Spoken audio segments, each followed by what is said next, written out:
Futbolun kənardakı beyinləri baş məşqçilərdir.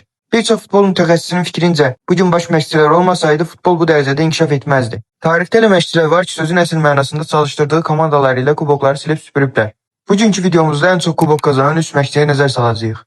3-cü sırada keçən həftə həyatını itirən Rumıniya futbolunun əfsanəsi Mircea Lucescu yer alır. O, Ukrayna, Türkiyə liqaları ilə yanaşı UEFA kuboku və Super kubokda daxil olmaqla ümumilikdə 36 kubok qazanıb. İkinci sırada tiki-taka fəlsəfəsini Barcelona ilə mükəmməlləşdirən Pep Guardiola var. O, Bundesliga, La Liga, Premier Liga, Çempionlar Liqasına daxil olmaqla 40 kubok qazanıb. Qeyd edim ki, o hələ də Manchester City'nin baş məşqçisidir və yeni titullar üçün əsas namizədlərdən biridir. Və nəhayət birinci sırada Manchester United klubunu dünyanın ən böyük komandalarından birinə çevirən əfsanəvi Şotland məşqçisi Sir Alex Ferguson yer alır. O 13 Premier Liga, 2 Çempionlar Liqası, UEFA kuboku, Super kuboku və digər titulları ilə birlikdə ümumilikdə 48 kubok qazanaraq zirvədə qərarlaşıb. Bəs sizcə tarixin ən yaxşı məşqçisi kimdir?